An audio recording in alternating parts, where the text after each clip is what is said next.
very warm welcome to This is the Business Hour podcast. My name is Jimmy Mbogo, and today we're currently at one of the offices of Stanbic Bank, just trying to get solutions in terms of SME financing. In a couple of minutes, I will be engaging Wanyonyi, who is the acting head of Enterprise Banking right here at Stanbic. But before getting into that conversation, here's your business tip for the day. And our business tip for the day says, even if you're on the right track, you'll get run over if you just sit there.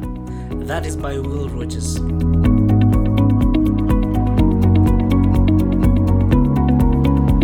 And as promised, we're currently joined by Wanyonyi, the acting head of Enterprise Bank here at Stanbic Bank. Collins, karibu sana to the program.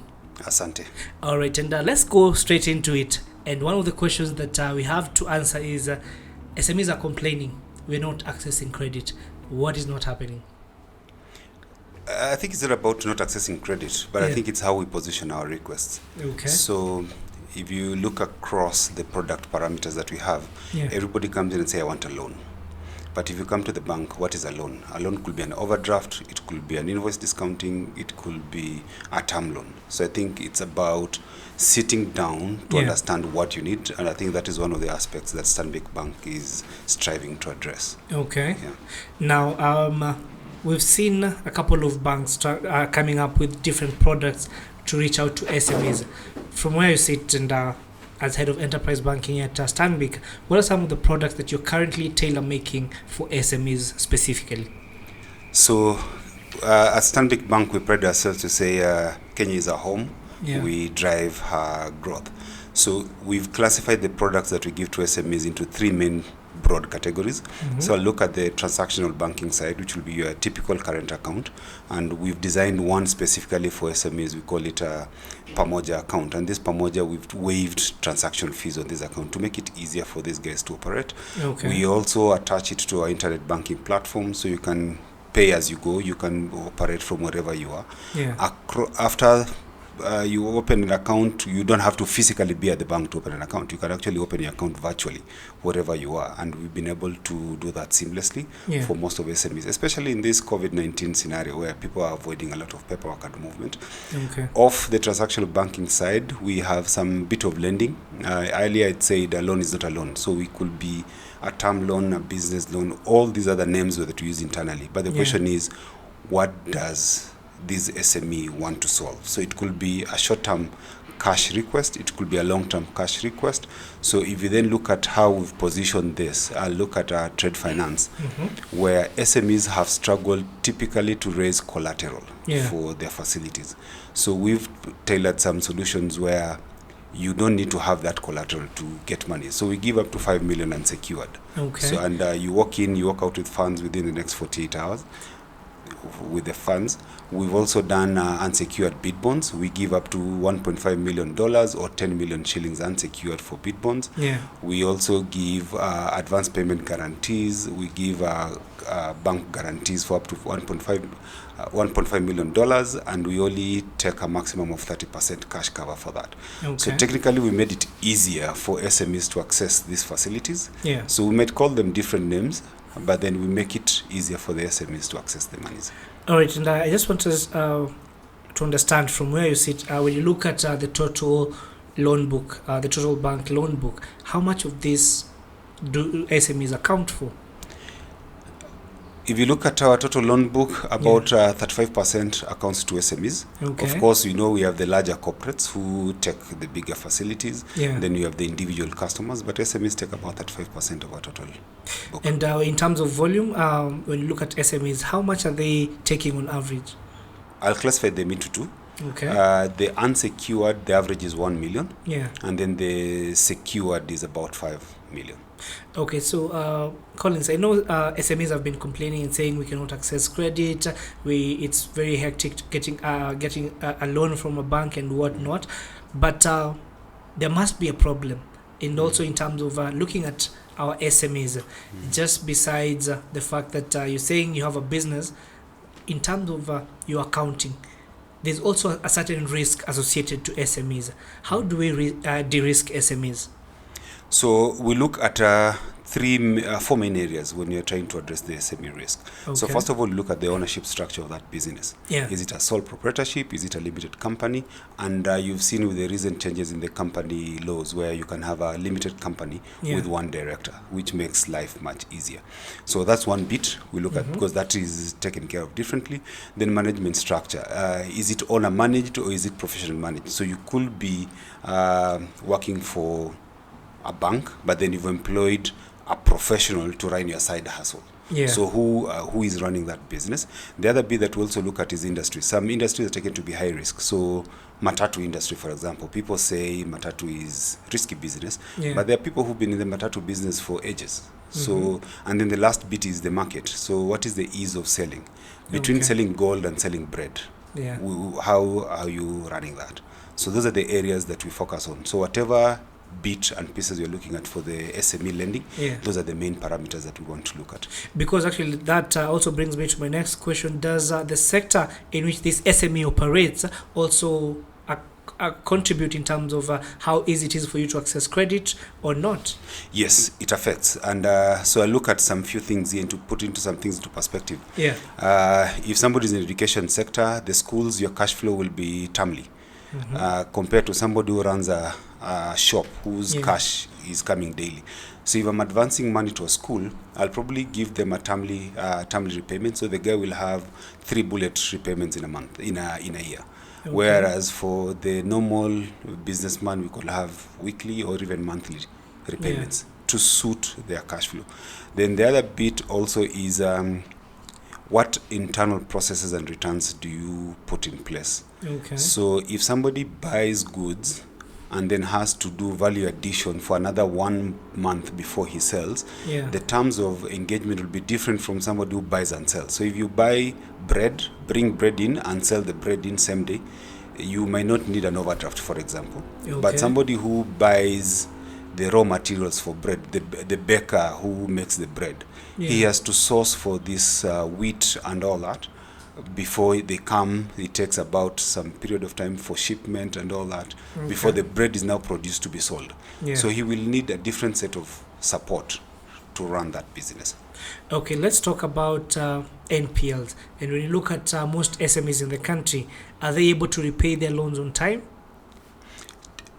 SMEs are actually the most secure borrowers, if I may say so, because of ease of tracking their cash flows, the ease of knowing what is happening, because for most SMEs is cash in, cash out basis, so you can be able to tell when their work doing well and when they're doing poorly.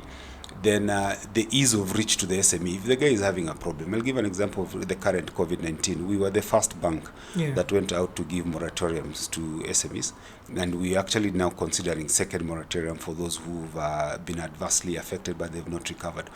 So for SMEs, the ease of decision making makes it convenient to get into a discussion around the table and see what best we can be able to deal out of that.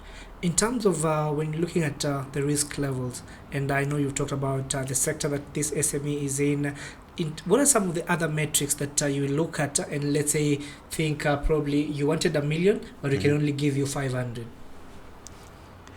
So remember what I mentioned earlier, we spoke about industry and market. So if I talk about, look at industry, the oil industry is a highly cash required kind of game. So the kind of repayment will then have to be able to sustain the ability to manage the margins around what you're holding, around the in terms of cash requirement for that business. So when we then come look at the final bit is the returns. So what margin are you making out of the business? So there are some businesses that have high returns. So out of every 100 shillings you sink into the business, you sell, probably 50 shillings is your profit. There are some where out of every 100 shillings you sell, 20 shillings is your profit. So for us, the key piece is then to come and understand your business structure, to understand out of these 100 shillings that you call sales, how much is your profit? And then how much out of that will be what we'll call free cash flow that you can use for purposes of repayment. So when I'm then giving you a loan, I'm giving you a loan that fits that free cash flow amount, which then tells you that this is the most convenient loan amount you can pay. when you look at a company's books, for instance, it's an SME, it has, let's say, a turnover of about 25 million annually. Does that contribute to whether you're going to give them credit or not? Other than the turnover 25 million, there's some other questions I want to ask. Okay. So how much does it cost them to, assuming it's a service, it's a service business, how much do they put in as an individual, as a business, towards getting a sale? So I'll talk about, if I give an example of a media company. You're not buying and selling a product. You're only selling your expertise, for example. Your needs will be different from a bakery that has to buy wheat, all these things to put in place and then sell. So the 25 million might not be constant for everybody. There are some that 25 million is absolute money. There are some that 25 million, probably only 5 million out of that is their money, what they make as return. So ours is to understand what that 25 million comprises of, and how much of that 25 million we can then rely on as a bank to plug in to say, this is money that we can rely for purpose of loan repayment. Let's talk about how SMEs are keeping their books. And I'm sure you've been able to go through a couple of them. What is the common mistake that you've been able to see that makes it harder for SMEs to get credit? Mistake number one is where an SME assumes the total sales is his money. So if you look at, you've sold at 100 shillings, but your production cost was 80 shillings. So actually out of this sale, what is your money is 20 shillings, not 80 shillings, not 100 shillings. So that's the first mistake SMEs make. The second mistake SMEs make is they don't factor their own cost of production. So they don't earn a salary. They probably, so they're not factoring in their cost, their man hours put into the business as part of the production cost. So then their numbers may not be as accurate on the basis of the sum of the items I've highlighted. So, and again, a lot of SMEs will say, I'm a small startup, I need to, instead of banking this money, I need to keep doing more cash transactions. Does that work to their advantage, or it disadvantages them in terms of when that time comes and they need to go and get a loan? It works to their disadvantage. It's always fairer to get a third party giving a view around your transactions. So when you are writing your own story, nobody can verify, and that's why even in job applications we ask for a referee. So having an independent benchmark to see how your volumes come in will be a good story to give compared to you writing your own story. And when you look at how the market has been, and I think this goes back for the last couple of years, where a lot of loans, people have decided to get them on mobile. And people asking for loans on mobile, it's 10,000, it's 50,000, and also just repaying that, but putting it in business. What is the risk of doing that? But there's a so I look at it on two levels. So first of all, on documentation, there is a document. There's a report that shows you've borrowed this, you've repaid this. So there's a history of your transactions. The risk is the biggest risk in this kind of lending is when somebody has one telephone number, for example, then you borrow with that telephone number, and then after you fail to pay, you switch from that telephone number to the next telephone number. So I think that for me would be what I look at the highest risk to the lender. So let's talk about entrepreneurs for a minute, and they want to start up a business, and the first thing that comes to mind is they don't have enough capital. I need a loan. I've been saving, I've been banking at bank X, I need a loan. So what are some of the boxes that they have to check for you to make them at least to have a reasonable conversation with them in terms of maybe not today, maybe next time, and at the same time they feel we've been listened to, we've been valued as customers? Two things that come out of that is, first of all, if you look at a business assessment, we mostly look at historical performance, and then use their projections to say where is the journey going to.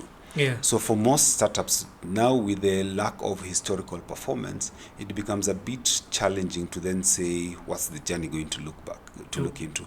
Although there are some considerations that you make. So I'll give an example of a head teacher. Now they're called principal of a private school, Yeah. who has been employed to run a school and has run that school for about 5 years. Now he wants to start his own school.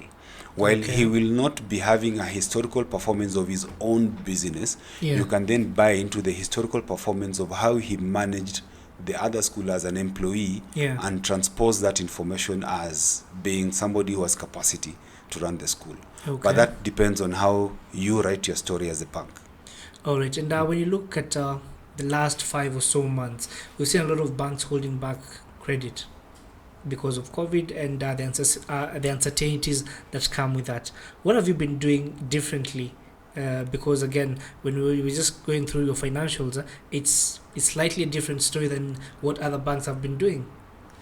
So the first bit is we're in touch with our customers. Okay. So in as much as the market, some markets have had some lows, some markets have had some highs. Yeah. So for example, while we've seen people not being able to open their shops to sell, we've seen some getting into delivery services. Okay. So we've then sat with our customers to then say what is currently working and what is not working. So for what has been working, we've gone ahead and made it flexible for these customers to enjoy the benefits of financing from us. All right. And also the fact that their businesses, you can see their premise in terms of they have nothing to offer as collateral. So how do you approach such clients and such SME owners as potential customers? One of our mantras in Stanbic is we don't lend to collateral, we lend to cash flow. Okay. So remember the example I gave. So Yeah.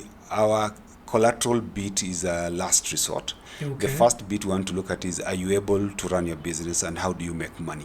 Yeah. So assuming, I'll go back to my example, out of 100 shillings, how much is your profit, how much is your margin? Is 30 shillings. Yeah. So it means you have 30 shillings that is available to repay for my loan. Okay. So if I give you money that is able to churn out faster, Yeah. and to spend these 30 shillings to repay the loan, you are home and dry with us. Bec- So we're not worried so much about collateral. Yeah. We are worried more about how much sales are you making. Yeah, because I think one of the things that has been scaring a lot of SMEs in terms of accessing credit to be able to just expand their business is the fact that they'll come and tell you, I don't have collateral, I don't have a logbook to give, I don't have a premise to give up as collateral, and that has kept a good number of them out of accessing credit. But when you look at different credit issues, when you look at banks, for instance, you look at SACCOs and other sources of credit that are available to SMEs, why should I come to a bank?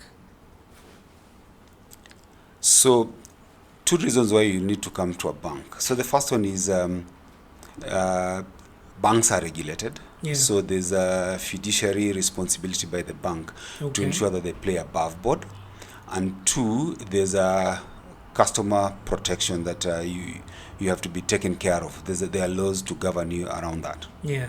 So it's safer to operate using a bank. Okay, and as we almost wind up, the other question that comes to mind is in terms of anyone who wants to go into entrepreneurship, you want to start a business, as a banker, what would be your advice to them? First of all, avoid mass action. Okay. What I call mass action is in Kenya, you'll see one person starting a chips place. Yeah. The next day, somebody else will have started another chips place next to them. Yeah. So avoid that mass action. The next bit is have your interest. Don't have your interest into whatever you want to do. Okay. Don't do things because so and so did it. Do it because you want to do it. And then finally, do your background check. Yeah. Just do your own background check. Don't rely on what somebody else told you on TV. Do your own check. All right. Now, again, there's also the other side to that question, which is what is the common mistakes that you see with entrepreneurs?